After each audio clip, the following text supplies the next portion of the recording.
Hello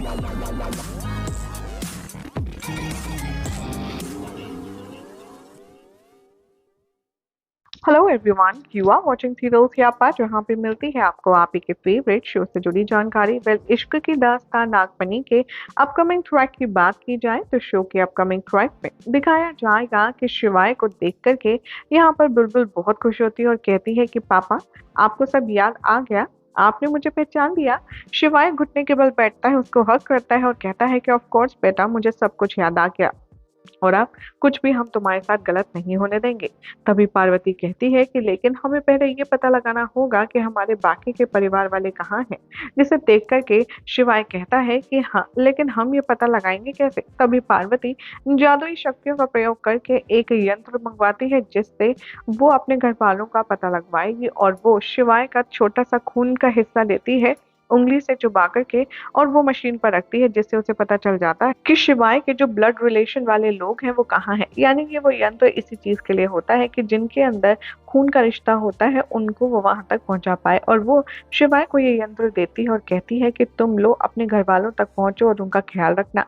शिवाय तभी पार्वती का हाथ पकड़ता है और कहता है, और तुम कहाँ जा रही हो। पार्वती तभी गुस्से में आती है और कहती है, मैं एक अधूरा काम पूरा करने जा रही हूँ। और इधर दिखाया जाएगा कि नागमणि हासिल करने के बाद जो दामिनी है वो मस्त ऊपर हवा में होगी और वो चांद के ऊपर बैठी होगी, जिसे देख करके कहती हुई नजर आएगी रंभा, जी जी, छोटा मुंह बड़ी बात। लेकिन किसी को भी अपने इतने ज्यादा आत्मविश्वास से नहीं होना चाहिए जितना आप हो रही हैं।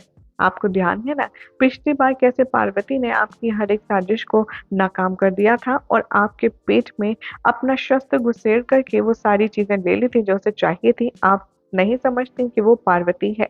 और मैं तो यही बोलूंगी कि आप कुछ भी करने से पहले सोच लीजिए।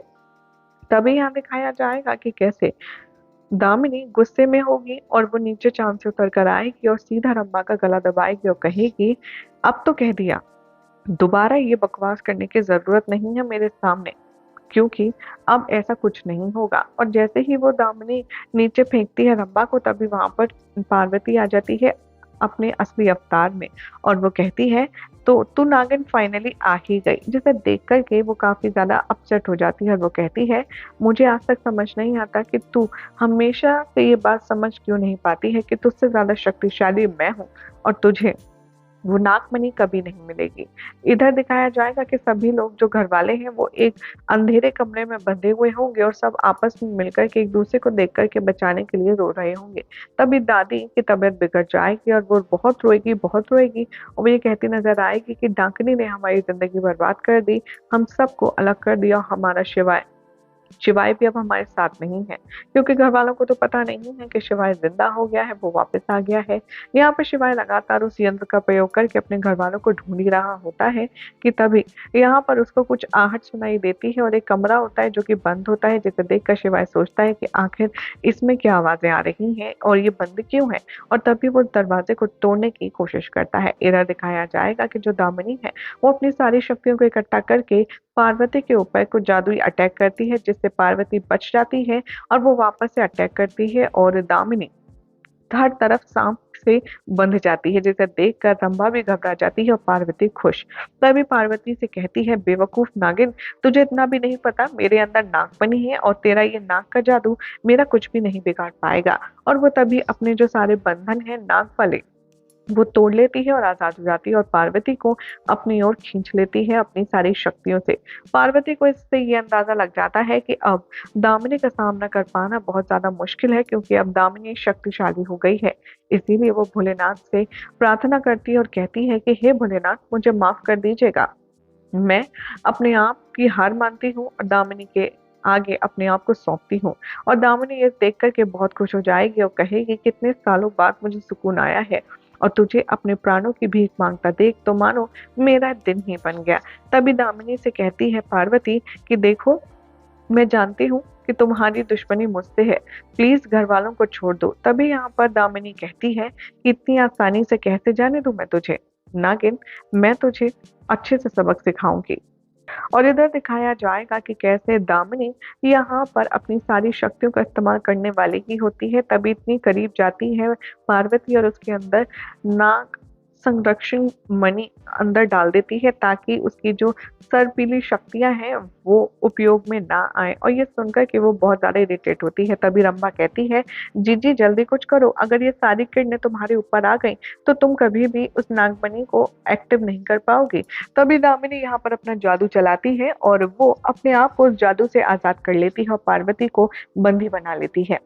इधर दिखाया जाएगा कि कैसे शिवाय इन मौके पर पहुंच जाता है। वो पहले दादी को बचाता है और घरवालों शिवाय को देखकर बहुत खुश हो जाते हैं। और शिवाय तभी एक-एक करके सबको बचाता है और फिर पूछता है कि अम्मा और झिलमिल कहाँ है? तभी वो कहती हैं अम्मा रोते हुए कि उस डाकिनी ने हमारे परिवार वालों को मार दिया। उसने मेरी बहू और हमारी बच्ची को मार दिया। और ये सुनकर के शिवाय के होश हो जाते हैं और वो काफ़ी ज़्यादा नाराज़ होता है। इधर अपकमिंग ट्रैक में ये भी दिखाया जाएगा कि कैसे जहाँ ये सब लोग बात कर रहे होते हैं, वहीं पर डाकिनी यानी कि दामिनी पहुंच जाती है और वो शिवाय और बाकी घरवालों को ये क्लियर कर देती है कि डाकिनी कोई और नहीं बल्कि दामिनी ही है। और दामिनी का असली चेहरा देखकर सभी लोग घबरा जाते हैं और वो काफी ज्यादा कंफ्यूज हो जाते हैं कि ये तो हमारे साथ हमारे ही घर में रह रही थी। और तभी चाचा जी भी कहते हैं कि रंभा तुम भी इसके साथ मिली हुई हो।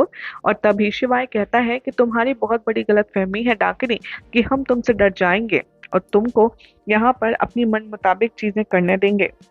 ऐसा नहीं होगा और हम अपने परिवार वालों को ज़रूर बचाएँगे। तभी शिवाय पर यहाँ अटैक होता है और वो बेहोश करने की कोशिश की जाती है जिससे उसके सर में चोट लग जाती है।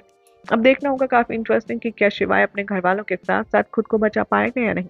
वेल फिलहाल तो ऐसी मज़ेदार अपडेट्स के लिए चैनल को सब्सक्राइब कीजिए, वीडियो को लाइक शेयर करना ना भूलें।